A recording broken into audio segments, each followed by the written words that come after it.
I introduce Fourcandles Moss. Thank you.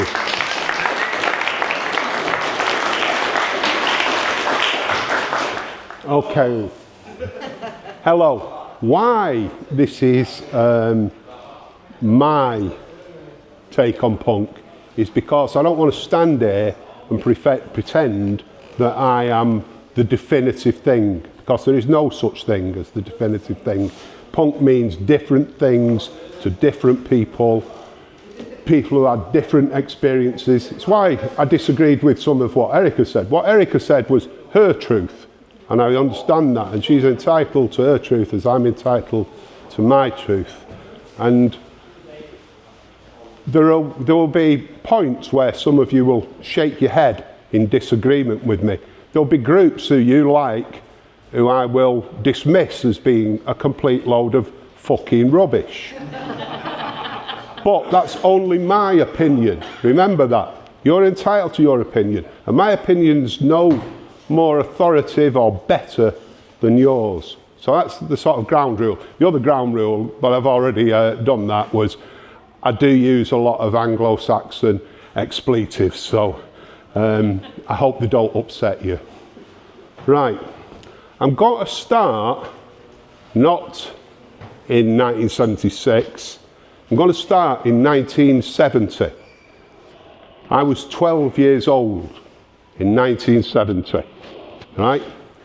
And at that age, I'd always liked bits of music and things like that. I was more interested in football and messing around, really. But at that age, music began to become an abiding passion. And I'll tell you, I've written down some of the singles that came out that were on the radio that year, 1970. In 1970, there was You Can Get It If You Really Want. There was Move On Up by Curtis Mayfield. There was The Seeker by The Who. Don't Get What I Get, you know. You've Got Me Dangling on a String by the chairman of the board. And Band of Gold by Frida Payne. Voodoo Child by the Jimi Hendrix Experience, a #1 record, 1970.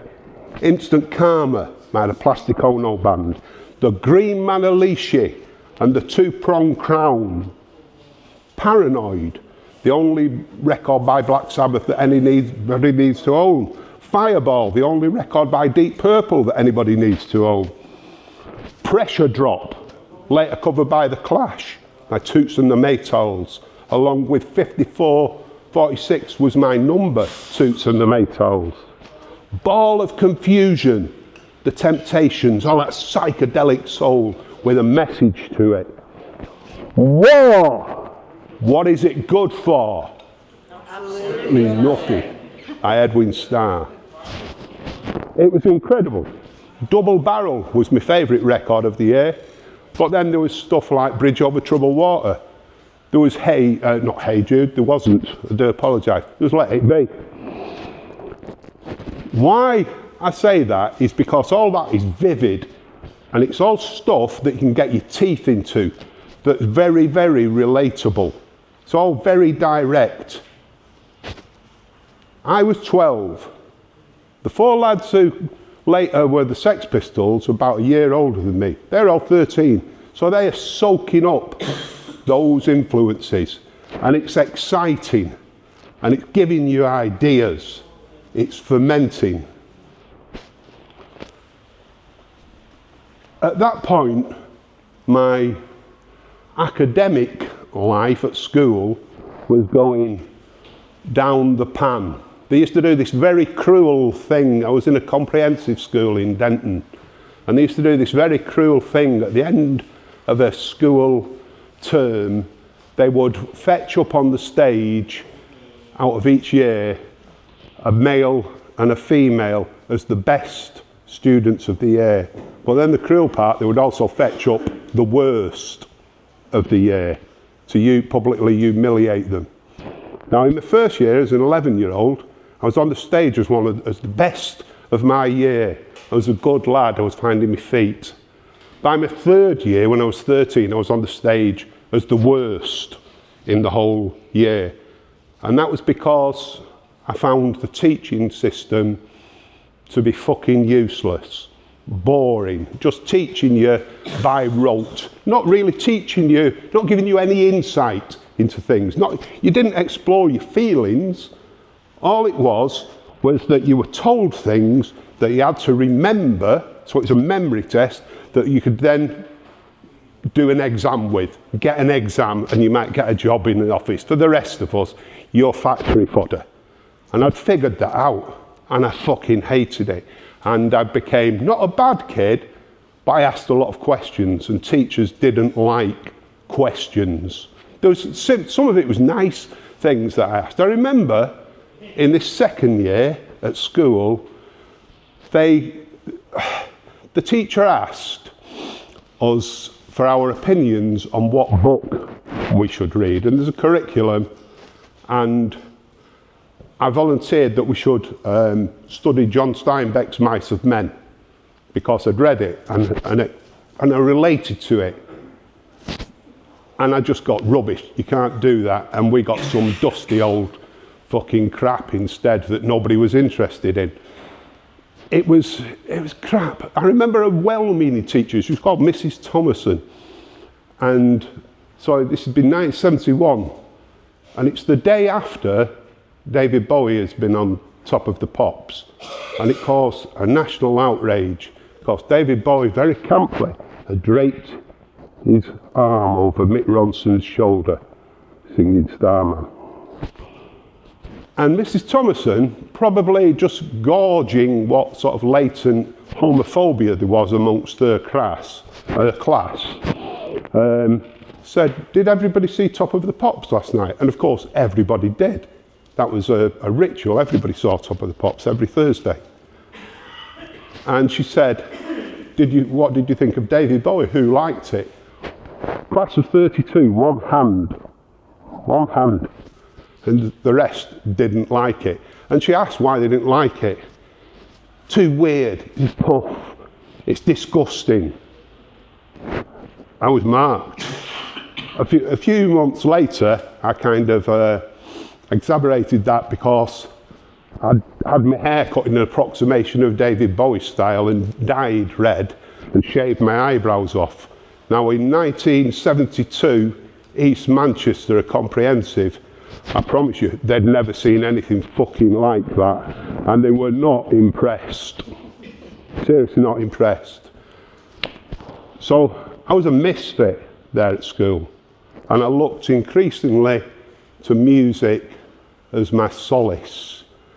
And in those years, there was a lot of really good music. I said we're in 72, after that, I've just told you what was happening in 71. 72, David Bowie, Roxy Music, Alice Cooper, Hawkwind. It's great. But then it starts to go downhill, all that. And it becomes less relatable. And what I did, and what a lot of other people did, is start delving further backwards then, which is also relatable to the Sex Pistols, because you start looking at the 60s, when there was great singles, and you start listening to the Trogs and the Pretty Things and the Yardbirds and the Spencer Davis Group, and you start soaking up these influences. We've already, my brother and I, we'd already got the Velvet Underground albums, we got Stooges albums, the MC5. We knew all this stuff, and it's all bleak. And I learned more, and I promise you this, I learned more from listening to that first Velvet Underground LP than I ever did in 5 years fucking school. So it's all there. So I suppose what I'm saying is I'm prime meat for punk, and I'm looking for this thing. As much as I like things, I've had to go backwards now to find things, because what's happening is the Eagles, and they're fucking awful. Queen, who were like a pop version of Led Zeppelin at that early point, fucking awful. There's Pink Floyd, who I hated with a passion. Yes, Led Zeppelin, 10 years after Rory Gallagher, And I hated it. And I'd see them, I'd go to a lot of gigs and I'd see these people, and it's not just imagining it was crap. I mean, I remember going to the Hard Rock in Stretford on my own to see Emerson, Lake and Palmer. And I have a soft spot for Emerson, Lake and Palmer. But I'd be just 14 and I went on my own. It's a long trip on the bus, and I was quite sartorially elegant at the time. I'd got some tight trousers on, not fucking jeans. I'd not got scruffy plimsolls on. I'd got a budgie jacket, and I'd got a little tear of glitter under my eye. And I turned up, and these people who were adults, in their early 20s predominantly, the audience, were bumping into me and making sarcastic comments. And you felt this horrible sort of aggression towards you and dismissal. And then we got in and everybody squatted on the floor, everybody sat cross-legged. It was really fucking uncomfortable. And Emerson, Lake and Palmer come on. And can anybody picture the album Tarkus? The sleeve. It's Tarkus on the sleeve is this kind of half tank, half armadillo creature. And they'd got this plastic, this little crappy, about this big, this little crappy plastic Tarkus that spat out papier-mâché balls into the audience at key points. And for stagecraft, to try and make it entertaining, you know, Keith Emerson, who played this huge Hammond organ, humped the organ. Even at, you know, at 14, I thought, that is fucking preposterous, that is fucking ridiculous. But people read into this, they thought it was deep and meaningful. Raptures of applause. I'd have left, but I was stuck in this cross-legged fucking position and I couldn't get out without trampling half the hippie fucking population of Manchester to death. Oh, it was awful. It was truly fucking awful. And that's one of the things that punk was why it was necessary. That's just one of the things. The other thing that's necessary, as I said, all those records that we mentioned earlier, were all singles, big pop singles. By 1974, the big pop records, I think 1974 was the year that David Soul was the biggest selling singles artist. He was Starsky or Hutch, I don't know which fucking one. Silver Lady, you know, and you'd got Mud and Tiger Feet and Shawaddy Waddy and the Rubettes, and that's pop music.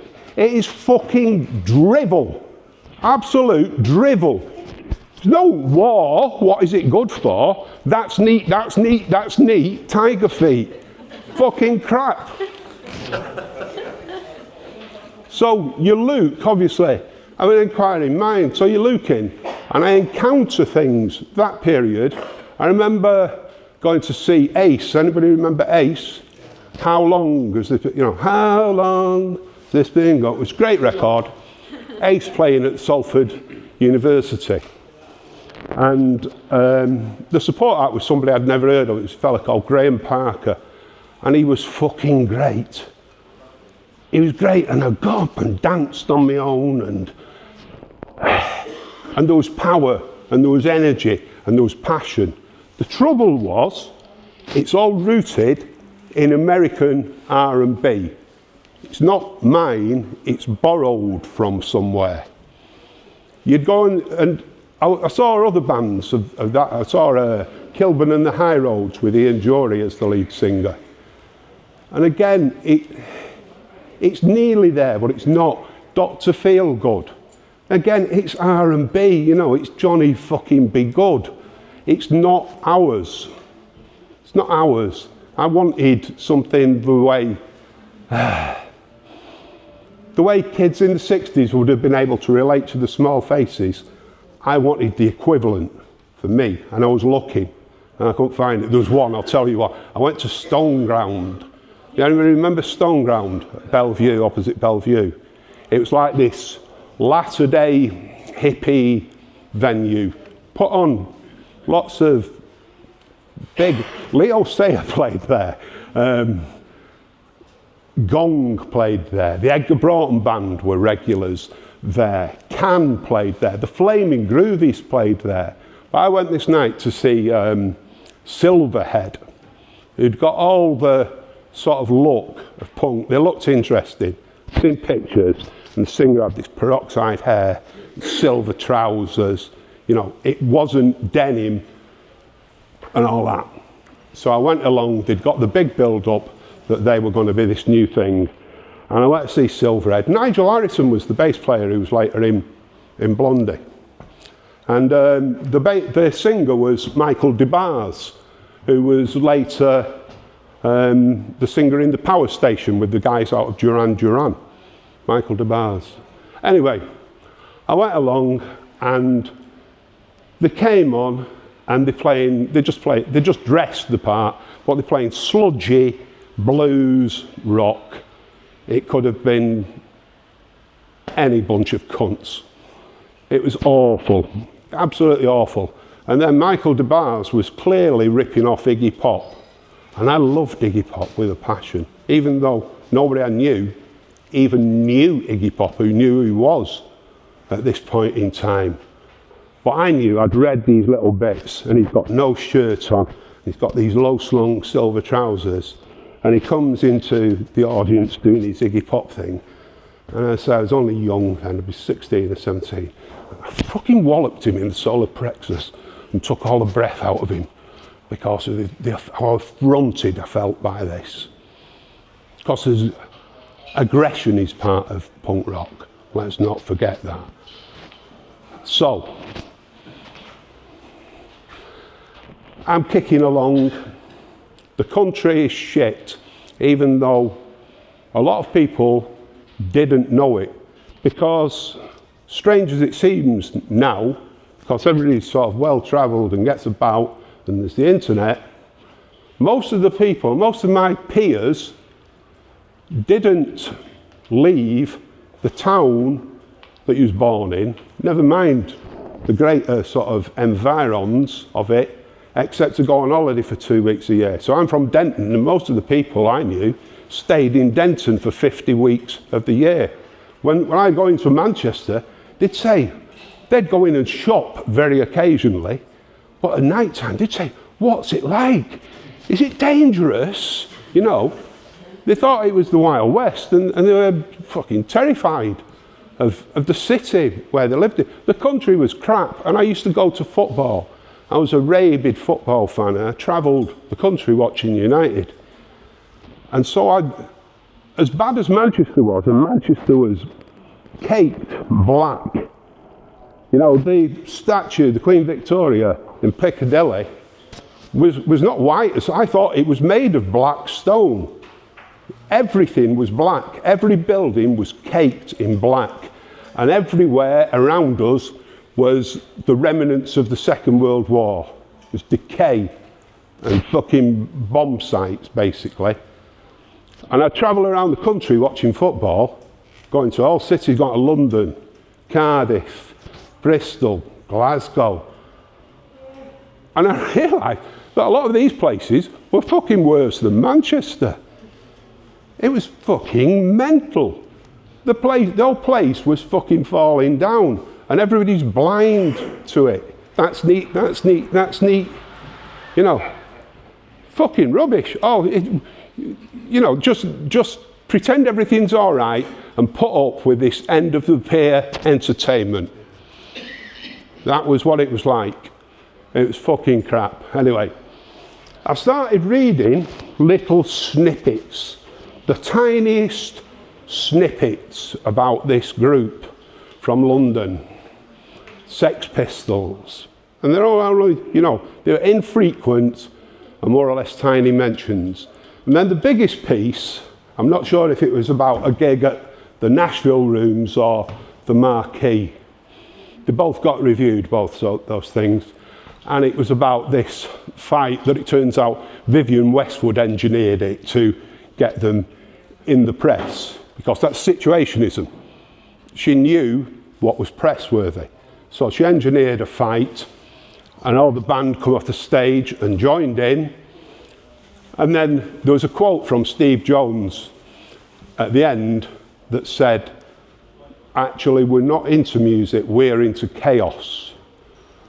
And now, that totally mirrored the way I felt, totally mirrored. And the other thing in that same review was there was a mention that the Sex Pistols played a Stooges song. They played No Fun. As I've said, I didn't know anybody who'd heard the Stooges. I didn't know anybody who'd heard of the Stooges.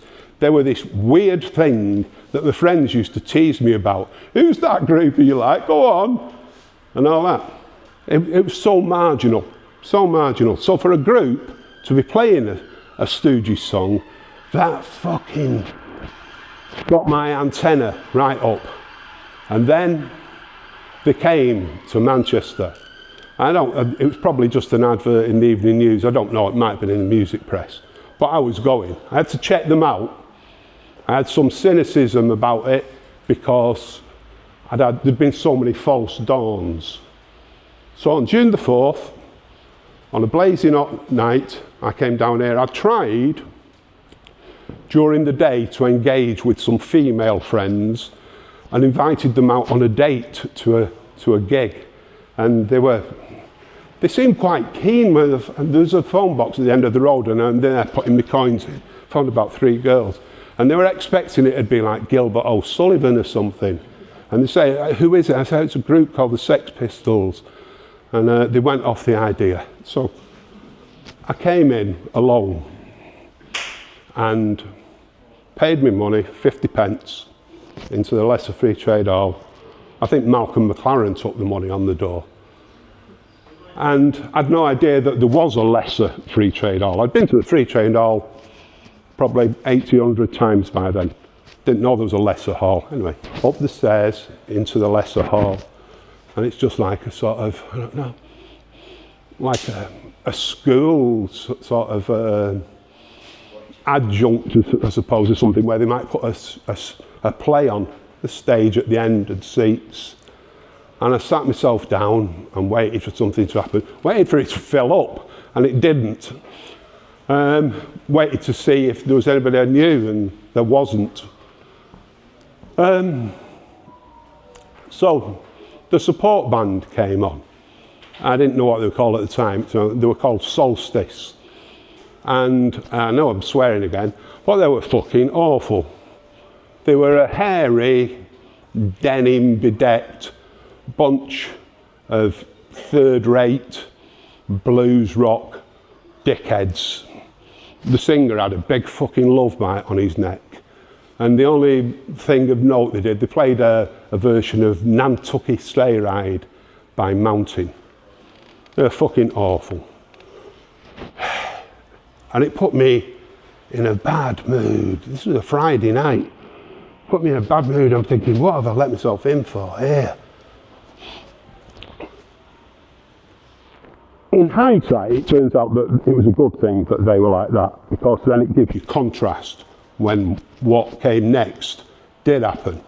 So there's an interval, and I walk round checking if there's anybody I know. Very Spartan crowd, I'll say 28 people paid in, with the people from London, McLaren and Vivian Westwood and Jordan were there, and the support group, and Peter Shelley, and Howard Devoto, etc. There's probably about 45 people in the place. So I walk round to see if I know anybody, any local TV presenters or anything like that, and there were none there. And then I think, shall I go? It's Friday night, I'm giving up good party time. I've been at fucking work all week, I hate work. I could be out in the pub with my friends. I kind of resolved myself to giving it a chance for 2 or 3 songs. If it's crap, I'll fuck off. I can get to the pub and see people and have fun. Anyway, the Sex Pistols slouch onto the stage, and they're already interesting. They look like no other group I've ever seen. certainly like nothing you'd seen in 1976. Not outrageous, it's not Mohicans and stuff like that, but there's Johnny Rotten's got a tatty cardigan on. You know, they've got tight trousers and they've got shortish hair, and they don't go through that rigmarole of, hello Manchester, it's nice to be here.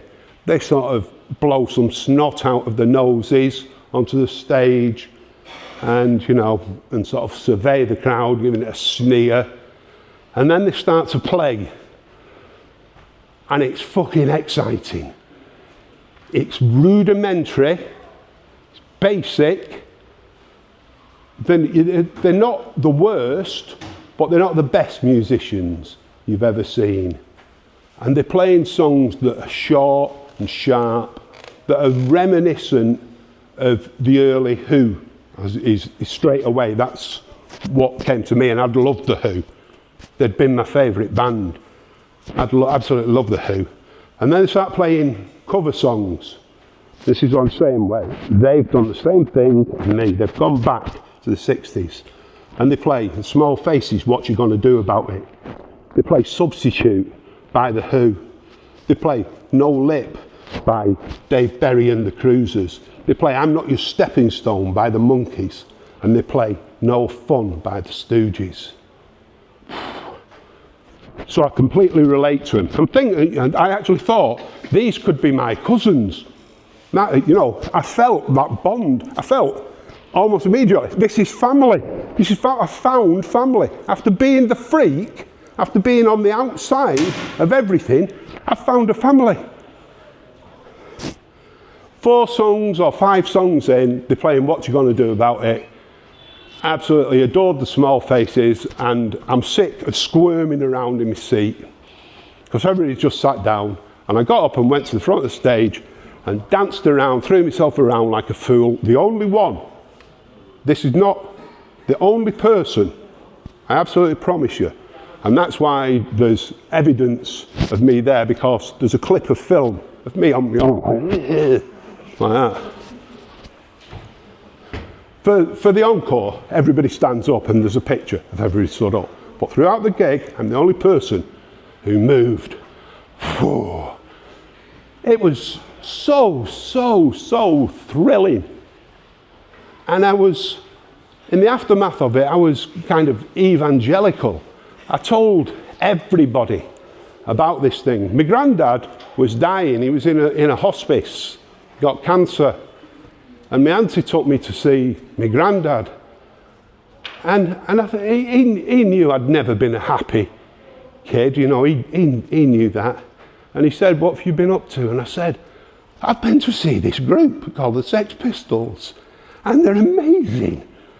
And he smiled so much to see my enthusiasm and the fact that I'd got something. He was so happy for me. It was incredible. It truly was. I told my brother there, who went a few weeks later, Sex Pistols played again. And he was there along with maybe another 200 people. I didn't like the second gig as much. I felt like, do you know that weird thing when you think something that's yours is being taken away from you? You know, there's too many people and they don't fucking get it.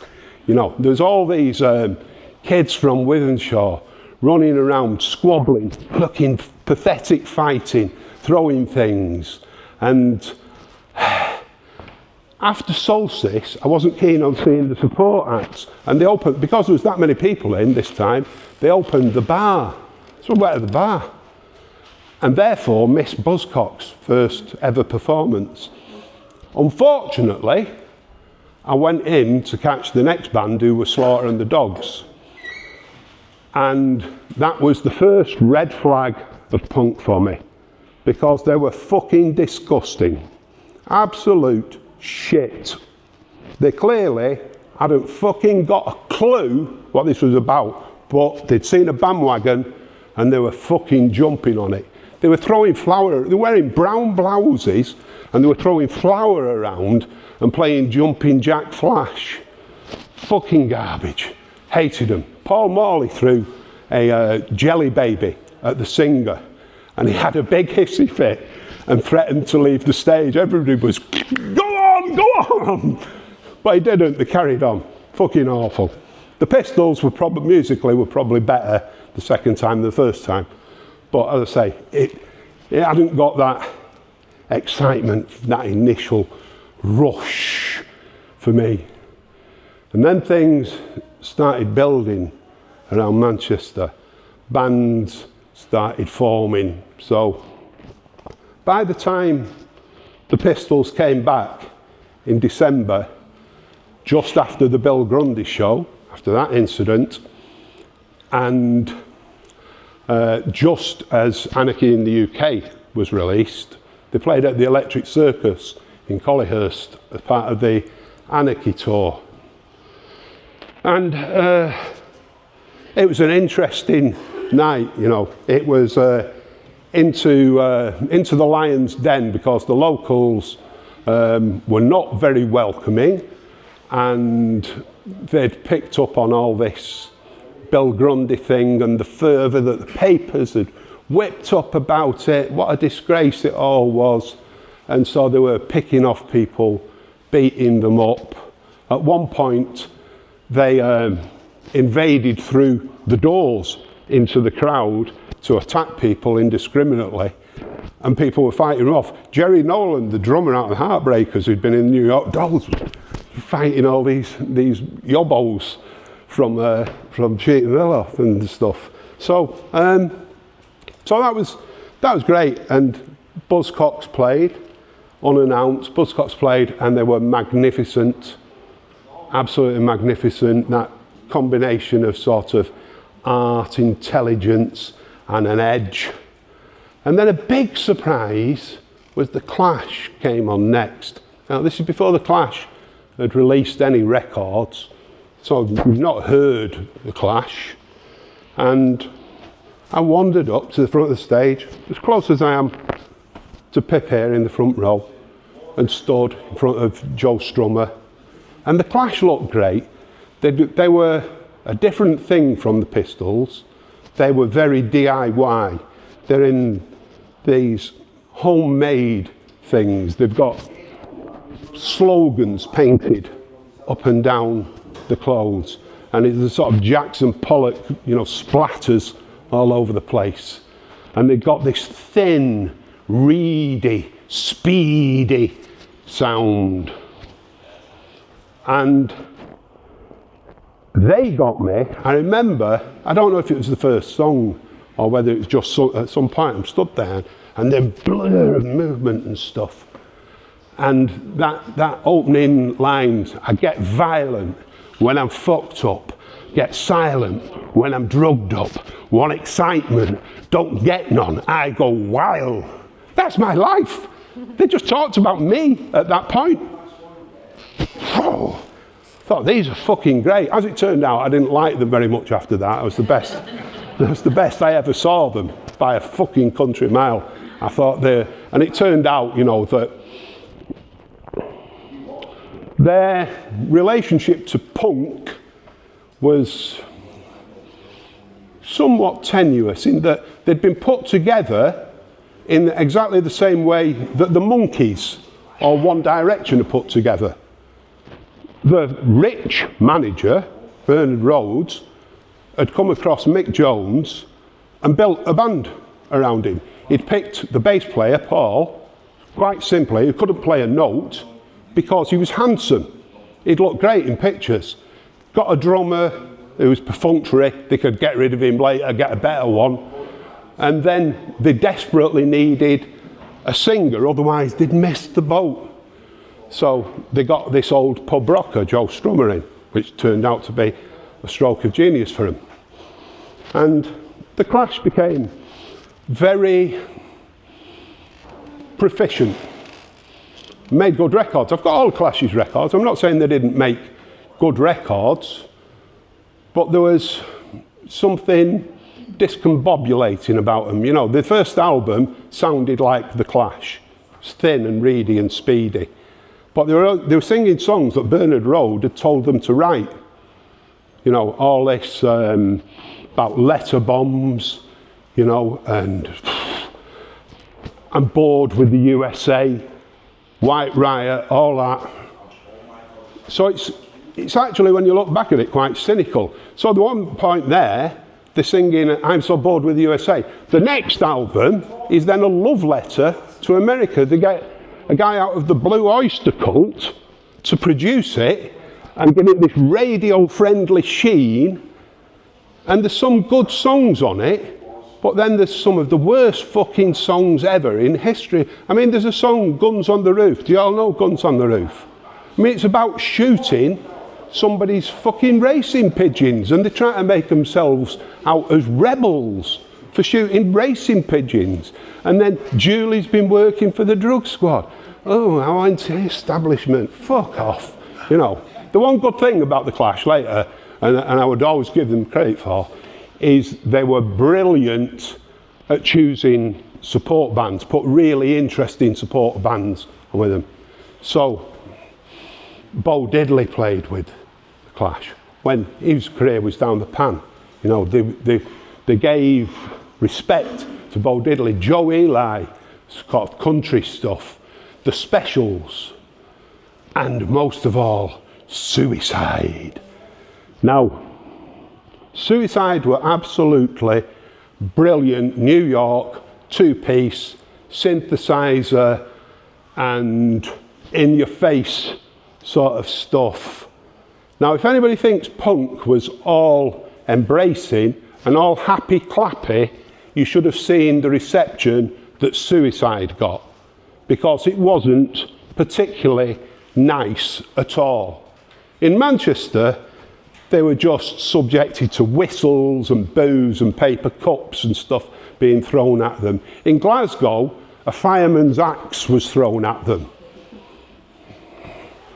2 weeks after they'd played at the Apollo with the Clash, I went to see them at the Russell Club with Joy Division as the support. And for some reason, Joy Division always had a bit of a knobhead tendency in their audience. I really don't know why, I don't get it, but they did. That's sort of undeniable. And people watched Joy Division and, you know, all that. And then Suicide got attacked physically on the stage. So don't believe that punk was all this, everybody having a good time and all in it together. Fucking wasn't. It was nasty. It was nasty. People in this period said to me, why don't you form a band? And I wanted to form a band, but I was never going to form a band with just anybody. Just be, you know, the fact that somebody could play a guitar or play the drums wasn't a good enough reason for me to be in a band with them. I'd been in a band shortly after I'd left school. I'll tell you this story.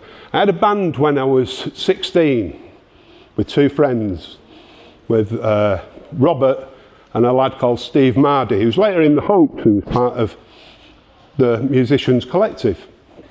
And we had this band, and again, as the Pistols were playing things like Eddie Cochran 60s stuff, our repertoire was Summertime Blues by Eddie Cochran. It was Can't Explain by The Who. It was You Really Got Me by The Kinks. This is the stuff that we're playing. We're playing short, sharp songs, but just in Robert's house. Anyway, we had a friend at school, Larry, and Larry approached us and said, could I come round and have a play with you and I'll fetch a drummer? Yeah, no problem. So we gathered, now as a 5-piece for this session, and we played with Larry, who was later in James. He was the guitar player in James, and with Mike, the drummer, who was Mike Lee, who was the Falls Rockabilly drummer on Rouse Rumble and all that sort of stuff. And we played, and I remember they got us to play Johnny Be Good, but they played it in that fucking way that rock and roll was played at that time, which is they cut the bollocks right off it. They play too many notes and make it all friendly, you know, go Johnny, go, oh, oh, oh. It's fucking crap. And that's what a lot of them did. And at the end of the session, they loved it. And they said to us, shall we amalgamate? We can get outfits and we can get gigs on the cabaret circuit together. And Robert and Steve, my pals, said, yeah, sounds fucking great. And I said, you can fuck off and go and stick it right up your fucking arse if you think I'm fucking singing cabaret. Larry still laughs about it now. He says, you were so right, you know. He said, but he also points out, and it is true, in that time, that was the only way musicians could get the chops, by going out playing. So I do understand, I have mellowed to it. I wouldn't swear quite as much at them now. Anyway, where was I? Right, let me have a look, because I've written some things down here, just in case I sort of ran out of things to say to you. Yes. So, what did punk do for me, which is what this whole thing's supposed to be about? Punk energized me. Punk enthused me. And now here's the big one, and I kid you not, punk saved my life, right? Because I was a very fucked up kid with very bad habits. I was being treated for depression from the age of 18. I'd got a very low self-image of myself. I'd suffered a nasty injury that I never mentioned whilst I was at school, and my weight came on enormously and I was in huge physical pain. I would be creased at times on the street, and you just try and hide it, but it took its toll. I made my first and second suicide attempts aged 18. I cut my wrists and I took an overdose. Both fucking dismal failures. Wasn't very good at anything. There was a book, quite callous but quite funny. People in the pub were taking bets on whether I would live past Christmas. So punk gave me a reason for being. Punk saved my life. That's not to say that I think punk is all fucking great. It wasn't. Anyway, I formed a band. How did I form a band? I'd wanted a band, and as I say, there's no compromise. I knew who I wanted to be in a band with. I had a friend Bob and a friend Steve. I don't know if Steve was a friend. He was a sociopath and a psychopath, and probably the most violent person I've ever met in my life. He threatened me to be his friend, if you can believe it. I'd call round to see his brother, and he told me his brother was upstairs to come in and wait for him. And after an hour, I said, where's your brother? And he said, I don't want you to be his friend, I want you to be my friend. And he said, come here, and he took me outside and he pinned me against the wall and said, you'll be my friend or I will fucking smash you to pieces. And so we went off for a drink. And on the way, we got talking, and I realised that this wasn't him completely. That was a part of what he was. But we talked about books, and he was well read, and we shared an interest in the same books and stuff. He was a fascinating person, and he was funny. Where's that guy? This is the same night we met Mark Reeder, wherever you are. Put your hand up, where have you gone? There you are. We went to the Arden Arms and we bumped into Mark Reeder, and I raved to Mark about the Sex Pistols. Anyway, I knew I wanted to be in a group with Steve and with Bob. The problem was, just at this point, Steve was married and had a child, and he ran away from home. He abandoned his family and went off to Newquay for 9 months. So he was down. He came back and Bob went. So there was never the three of us there. So it wasn't until 1979 that our band got together. And then it came together very randomly. Public Image were playing their gig at Bellevue at the King's Hall. And we went along, but didn't buy tickets because we wanted a drink. And there was a pub opposite the main gates at Bellevue Hall. It was a Whitbread pub. I think it was the Victoria. Does anybody remember? I think it was the Victoria. And we sat in there. And finally, there's the three of us together. So I said, are we going to do this group? Yes, let's do the group. What shall we call it? And I said, we'll call the Hamsters. Because everybody was called things like Slaughter and the Dogs and had aggressive names and things like that. And I didn't want that. I knew we were aggressive, but I wanted us to come across as cuddly and then with a nasty sort of inner thing. So Hamsters. So I've agreed that. Who's got to do what? Bob had an acoustic guitar. He could play a couple of chords. Steve's a non-musician, but despite all his aggression, he's shyer than I was. So he's going to be the drummer and I'm the singer. Okay, so it's settled. So we've had a good drink, and then to go and see Public Image. So if you remember down near the Speedway track, there's these huge iron gates, perhaps 25 foot tall, with a big circular top. And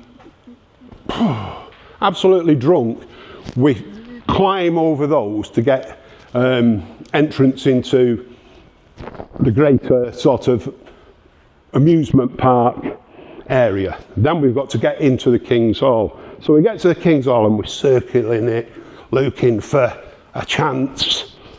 And we come across this little window, this little sash window.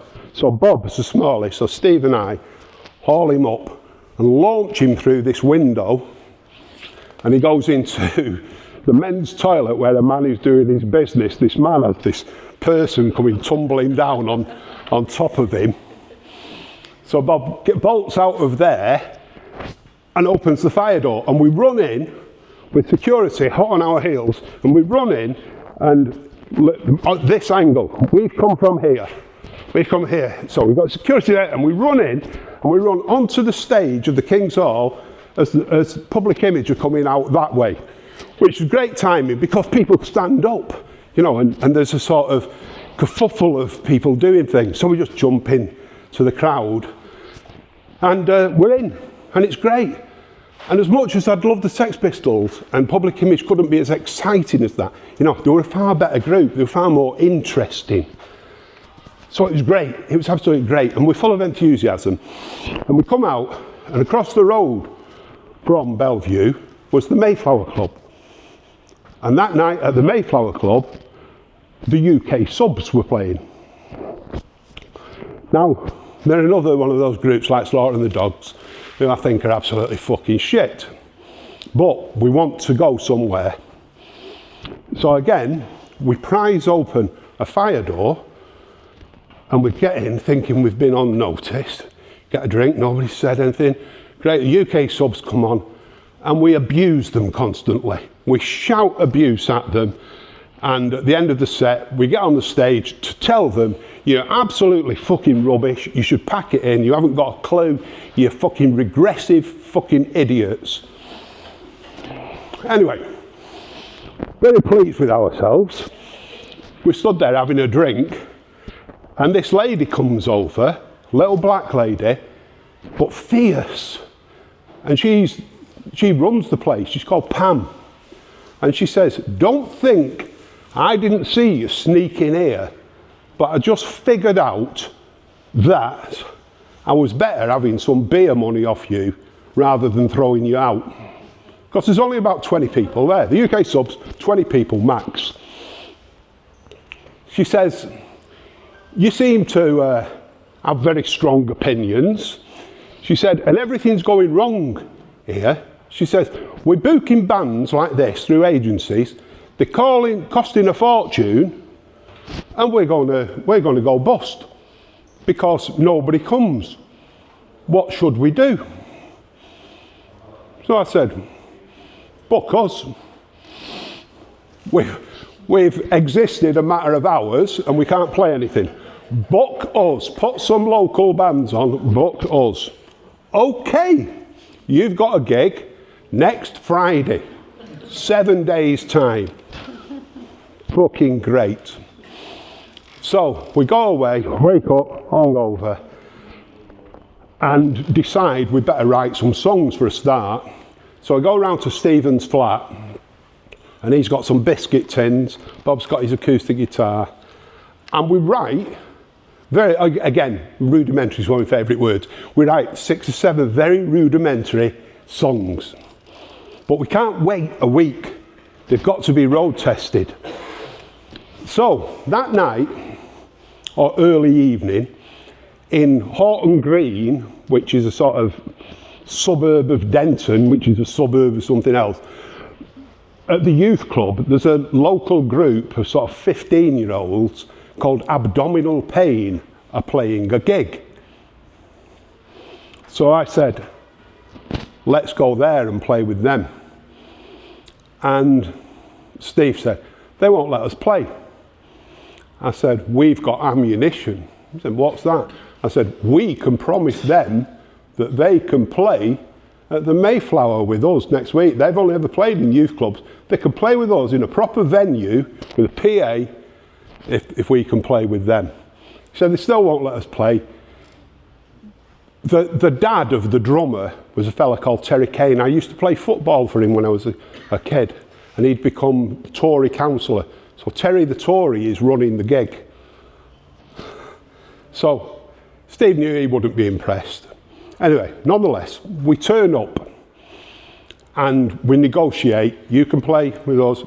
And they insisted that we audition before they allowed us to play, which was fucking great for us because we'd never played. All of a sudden, we've got an amplifier and an electric guitar and some drums. It's our first practice as such. So we play and we passed. And we start playing this gig, you know, and I'm glad there's no recorded evidence, obviously, because it would have been horrible. It might have driven me back to my suicidal thoughts. But at some point, the kids there, and it's packed, there's perhaps 150 people pogoing, because that's what they're supposed to do, that's what they've read that they do. And they start spitting at us, because that's what they've read they're supposed to do. It's punk rock. Spit at the group. So Steve, as I've said, is funny, as well as being a violent psychopath. So he gets off the drums, and he comes up to the front, he takes the microphone, and he says, like that, what twat spat? What twat spat? And all the kids take it up as a chant. They're all there, 150 kids, going, what twat spat? What twat spat? And we get a few on the stage, and they're banging on drums and things like this. And Terry the Tory then has a complete nervous breakdown and calls the police. So the police come and eject us, and we're banned from ever setting foot in the youth club again. And that's the first Hamsters gig. 15 hours after we formed, and we've got our first banning and police attention. It wasn't the last of it. So the week after, I've lent on my brother for support. So his group, the Frantic Elevators, with Mick Hucknall singing, agreed to play at the Mayflower with us. And they have got strong contacts in Liverpool, so they fetched some bands from Liverpool who are regulars playing at Eric's. So I think there's 2 bands from Liverpool, Frantic Elevators, us, and Abdominal Pain. And there'd been 20 people, as I say, for the UK subs, who'd cost the place a fortune. And there's 80 or 90 people for us. It's cost nothing. So we saved the Mayflower. They carried on. And they were ever so grateful. And it was really handy because Pam, her husband, was a fella called Rudy Clemens. And he was the big kind of wheel in Moss Side at the time. He owned the Reno and the Nile and the hot pot on Moss Side Precinct. And it was very handy. And they sort of took us under their wing and said, you can play anytime you want, anything that's on, you can just come. And it's great. So the Mayflower became our de facto clubhouse. And it was good. And then people came. I remember we'd played about 3 gigs and we got our first write-up because fanzines were good. And that started making me feel better. We got our first write-up. Then we remember a fella called, you remember City Fun? Yeah? The City Fun was the big fanzine of the day in Manchester. And Martin X wrote for him. Andy Zero ran it. Martin X was one of the writers. He was also called Wingnut. He was in John the Postman's R&B Five Skinners.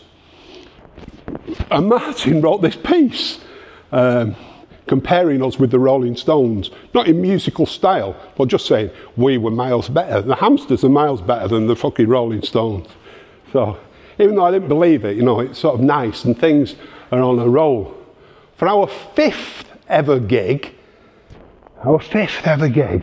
we get invited to play this gig that's in support of City Fun called Stuff the Superstars. And it featured Frantic Elevators again, Joy Division, The Fall, The Distractions, Ludoos, Liggers, and us. 5th gig. We still couldn't fucking play or anything. And I remember we turned up and we went to the pub. We didn't go to Victoria, we went to another pub.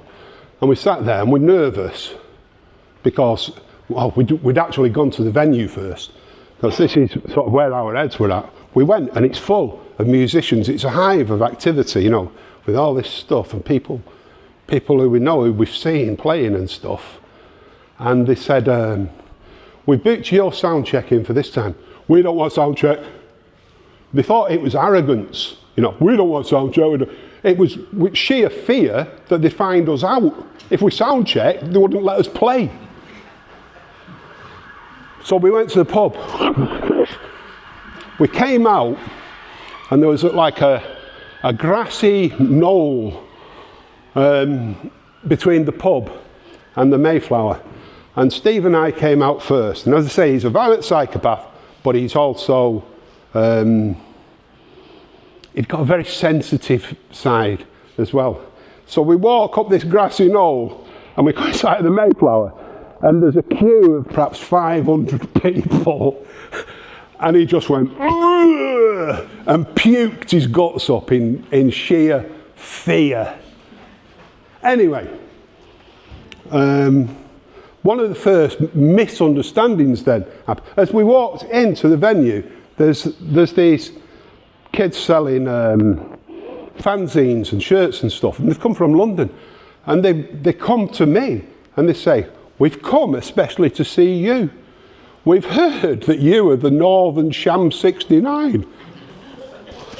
You know, I think you've been fucking sadly mistaken, my pal. It's very, very nice of you." But anyway, we got on and we turned it into a big panto. My mum, who always spoiled me, had made me sandwiches and given me some little apple pies and biscuits and things. And I had this violin case. I didn't have a violin. I had a violin case. So I've got my sandwiches and all my tuck in this violin case. So we're playing and we're going down great, and it's fucking packed and people like us. And then I pick up the violin case and there's like an audible groan. What the fuck's going to happen now? And I open it and start passing out the sandwiches and the meat pies and things. And everybody's like, it's like feeding of the 5,000. That's where I got my Messiah complex. And so it went, you know. But we were always, even at the band, we were at odds with people. I mean, we didn't join the musicians collective, for one thing. We weren't musicians, for one thing. One of the very first songs that we ever wrote, and we used to play a lot, gives you an idea of where we were with a lot of the bands. Not all of them, but a lot of the bands, we fucking didn't like them. We were quite antisocial. So I've got to sing you the first verse and chorus. So this is a very early Hamster song, and it went do, do, do, do, do, do, very complex. Do, do, do, do, do, do, do, do. Maggots in a cat's belly, flies around the dog shit, 1 billion lemmings buying, selling, writing songs, all wanting hits. I'm not going to buy it. You can't make me buy it. Don't give me your hard sell. I'm not going to wear it. So we'd set our stall out. We didn't like most of the bands, and most of the bands didn't like us, which put us in quite often an awkward position, and we used to get barred from a lot of places, and our world was shrinking. Our escape route was we hooked up with this free tour called the Weird Tales Tour, which was set up by Grant Showbiz, who's later the sound man for the Smiths, producer for The Fall and Billy Bragg, etc. And it was a continuation, and a lot of the same people involved who'd been in Here and Now, who had done the same thing with The Fall and with ATV. They'd gone and done these free tours. Now it's called the Weird Tales Tour, and there was the Mob, who people, some of you will know, Zounds, the Androids of Mew, Astronauts, and we would tag along. And they were a life raft. And Grant had produced Dragnet for The Fall. And he was very keen to record us, and he loved us, and he used to button old Mark Smith about, you've got to see the Hamsters. And so our next sort of big break came when we were playing a gig at the Squat, and Mark turned up with Kay Carroll, who was his partner and The Fall's manager at the time, Mark Riley, Craig Scanlon, and Steve Hanley at The Fall. They turned up to check us out. And we were fucking great. And Mark approached us after and said, do you fancy playing some gigs with The Fall? And Steve Miller said to him, we'll check our diary, mate. Anyway, we did. And that sort of, it gave us a good degree of validation, and people resented us as well for it, you know.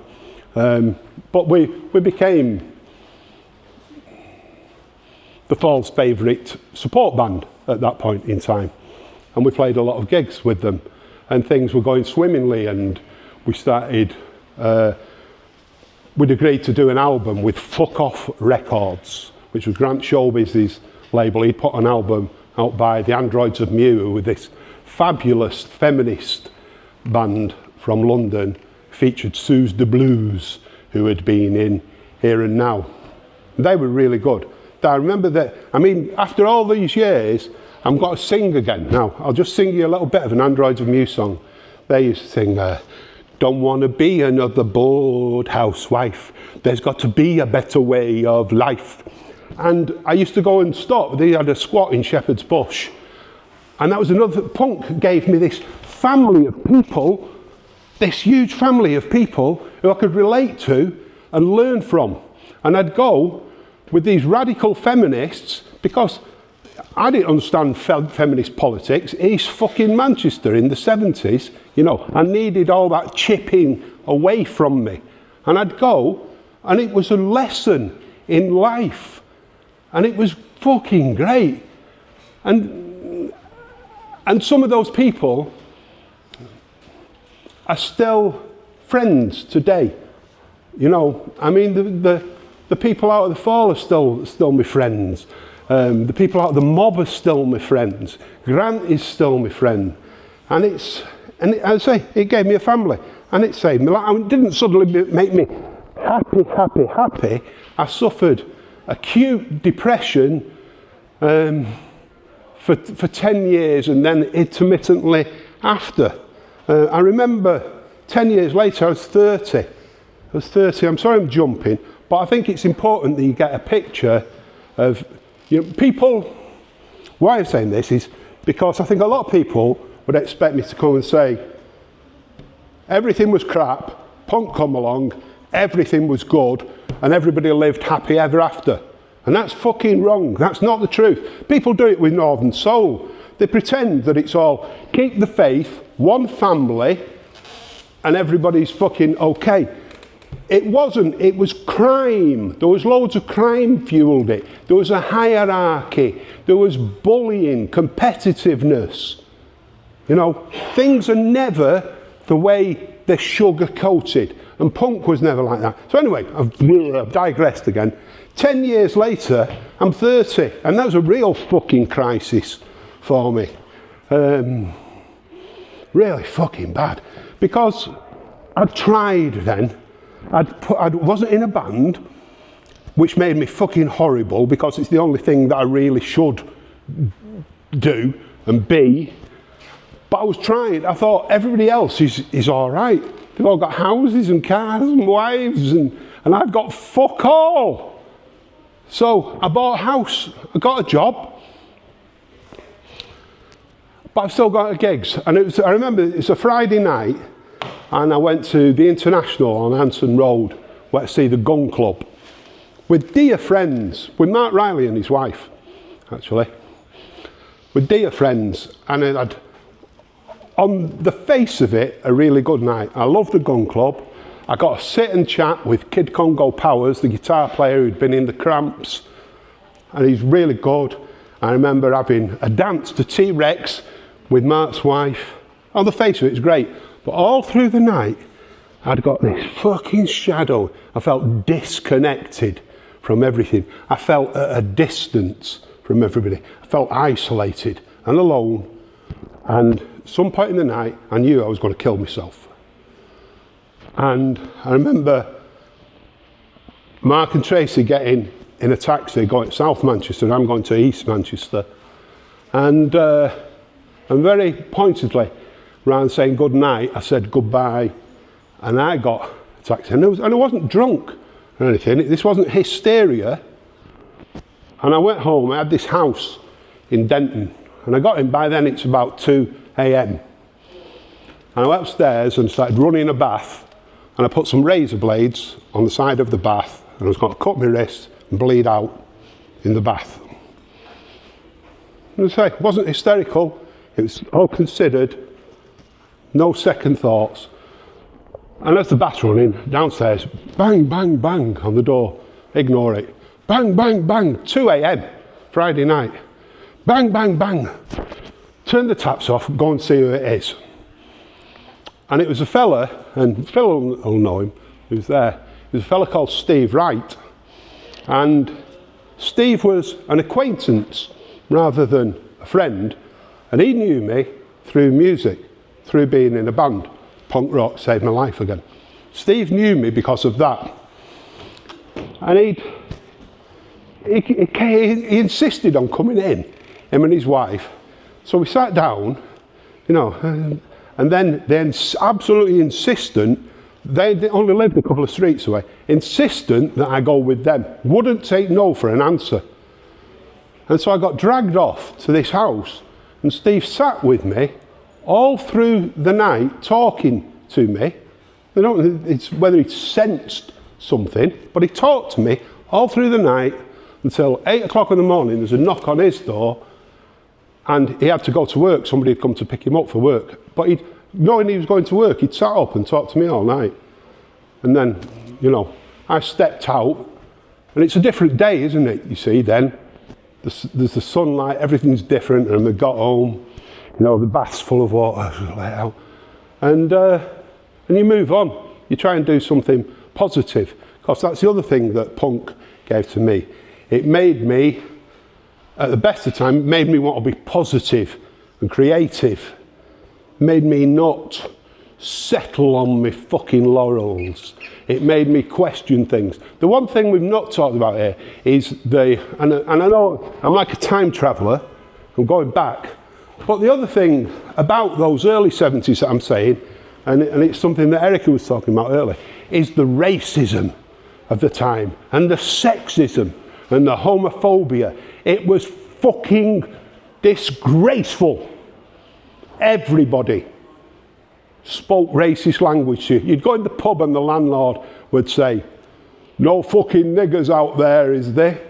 You know, everything was fucking awful. Your dentist was a racist. The man in the paper shop was a racist. Everybody was a fucking racist. And it was fucking awful.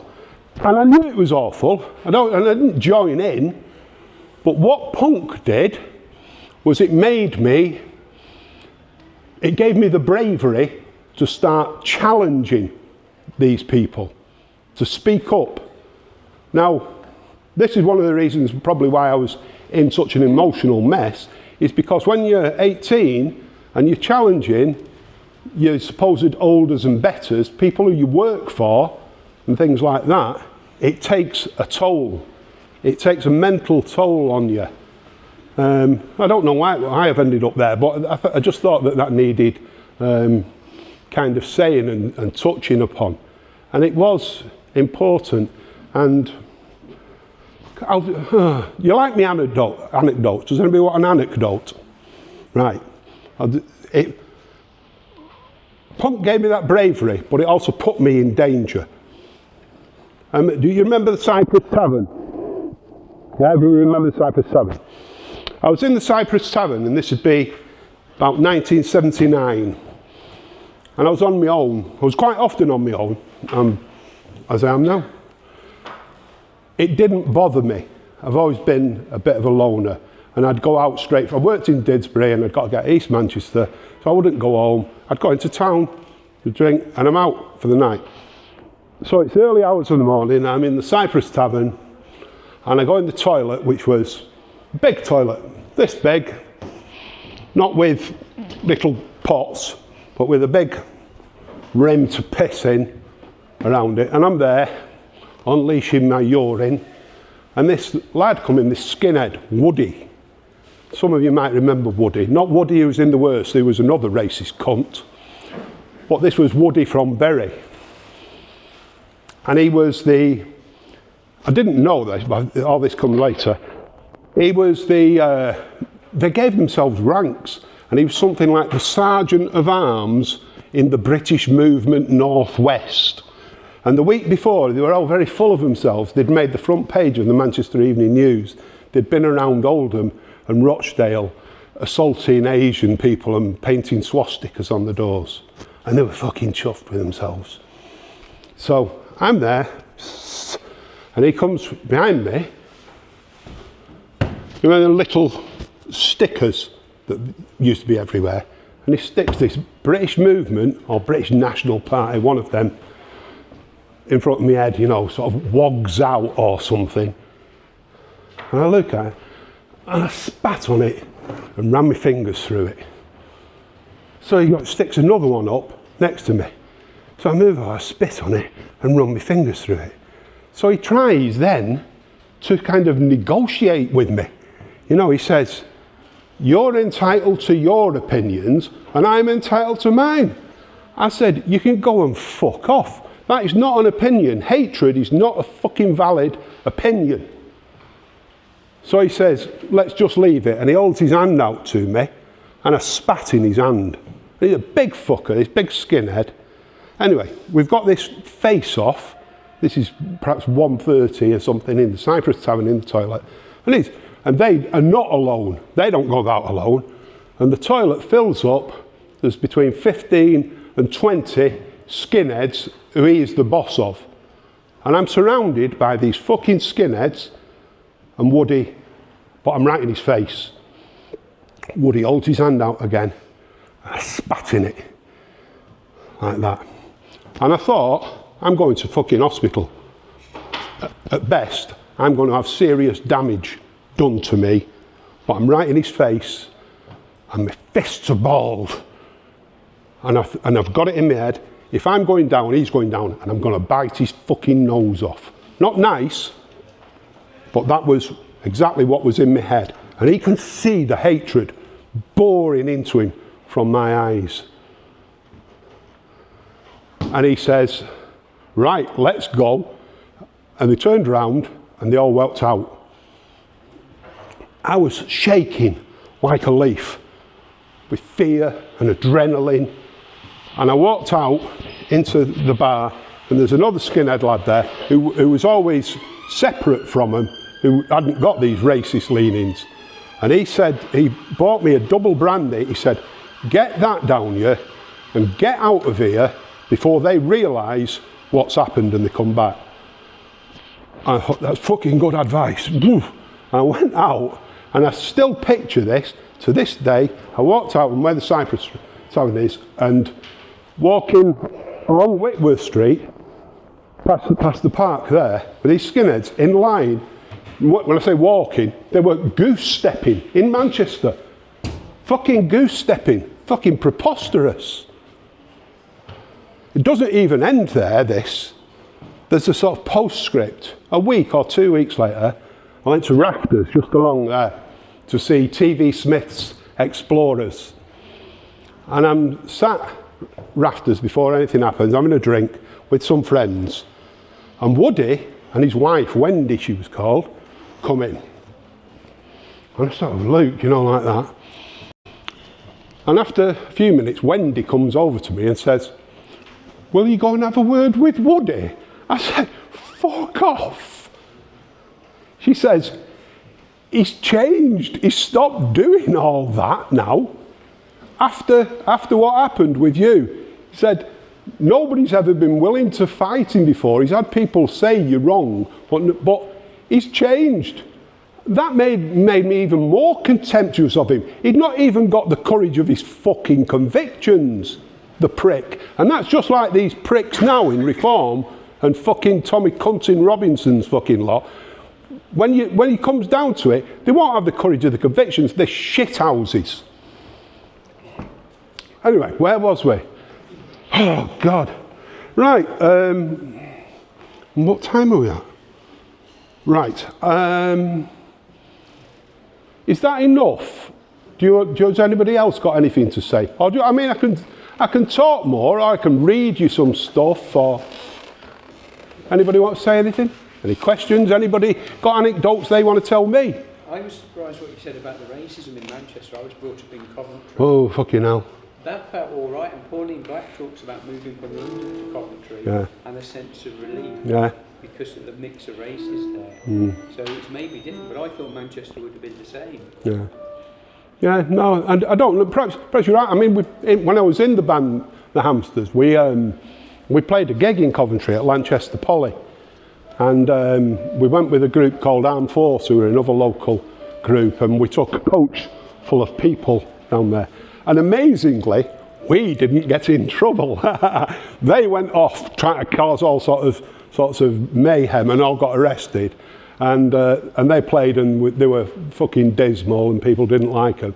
And they all loved us all the Coventry lot, and we got invited back. But I had split the band by then in a huff about egos and drugs and stuff.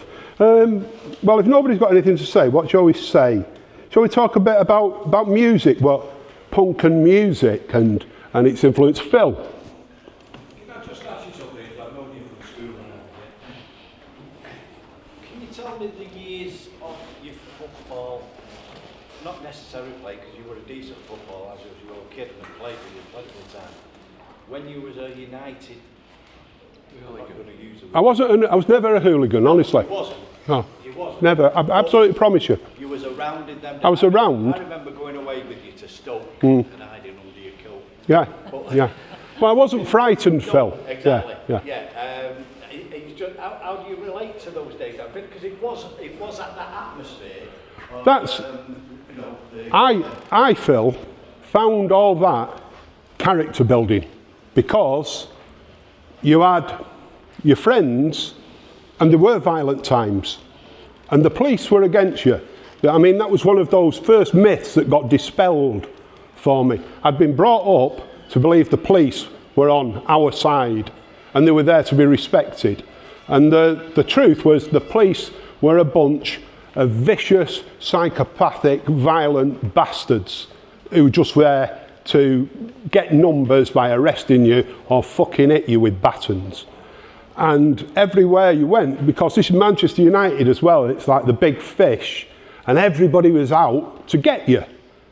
And you had to kind of look after yourself and look after your friends as well. So in that sense, it was really character building, and it gives you a sense of responsibility. And you don't want to let your friends down. And again, there's things that some people would have found foolhardy. I remember coming out of Tottenham on you, and there was ambush, and this big mob attacked us. I personally didn't get attacked. Well, the lad I was with, Tony, got hit by this big monster, and we didn't know, but he broke his jaw, and he's on the ground, and he's down, and everybody's run off. But I didn't run off. I protected Tony and pulled him up and got him out of there. And there's a bond then, a trust. You build up this trust. And I was a friend of Tony's for the rest of his life, and then I was asked to be a pallbearer at his funeral, and it's through that trust. So it's character building, all that kind of football thing. And the other thing was, it was great because it was, at its best, it was a harmless letting off of steam from all the bullshit of work and all the fucking dismal crap that was going on at best. Obviously, other people took that a bit further, but I didn't. I was never a hooligan. I've never put a brick through a window. I've never gone and attacked anybody or anything like that. I've had to stick up for myself, but I've never been a hooligan. You know what you're saying about the violent times? That's the thing. I mean, I just turned 60, but I find it hard to get that across if I'm talking to my daughter. Yeah. Like, I'd be walking down the street with Orange Air when I was like 17. So like 4 soul boys. This happened once, but I got battered a few times, but I was just walking down the street, been to my mates out. One of them leans over and just nuts me. Yeah. My nose is just spread across my face. And that was normal. Yeah, it's normal. That happened all the fucking time. Yeah, not just racism. As you used to get jumped nearly every week. Yeah, as you say. I stopped going to football in 1980. I watched Bolton all through the 70s. Yeah. That was Millwall, Chelsea, all that fighting. Started going to pub gigs because it was safer. It was safer at the Mayflower. Yeah. Than it was at Burnham Park. Yeah, dead right. That'll tell you something. Yeah, well, the times were violence, and not just racism, and those attitudes were. But I was in. There was a night. We touched on City Fun before, and it was run by Andy Zero, City Fun, and he lived in Mosley, where I live now. And I used to go back. He used to run the Mayflower. He used to run it as the Fun House, and he was very well in with all sorts of people. And he'd got Alan Peeley, who later became Alana Peeley, lodging for him. Alan was very flamboyant. He was mixed race. He was from Grimsby, cross-dresser. He ended up in the comic strip and films and records and stuff like that. And he was Andy's lodger. And I'd been this night, and I can date it because it's the week that Unknown Pleasures by Joy Division came out. Because I remember Andy and I sat up listening to Unknown Pleasures. And the next day, next lunchtime, we walked up to Mosley to a pub that's not there now, the George. And as we walked in the George, and I'm not particularly flamboyantly dressed, I think I had some combat trousers on. I did have a silk smoking jacket. But the three of us walked in. So there's me, Andy, and then Alana Peeley in a cocktail skirt, tiara, and fucking high heels, lipstick. I was so flamboyant and all that. And we walked in, and this lad run across the room and butted me. And nobody batted an eyelid, really, except for Alana Peeley, who ripped off a stiletto, brought black and from Grimsby, in those days, cross-dresser, ripped off a stiletto and went steaming into these blokes at the bar. They were absolutely terrified. It was one of those brilliant moments that you wish had been filmed or something like that. But yeah, violence was right. Anybody else got any anything to say, anything to add to our conversation? Shall we have a conversation? Because so far I'm just fucking talking to you. But, thanks Ian. What I think we should do is do some more like informal like sort of things and discussions if you want to Yes, chat come. and stuff like that. Is that okay? You take over. All right. Thanks Ian. Very enlightening, very interesting. Thank you, Bob.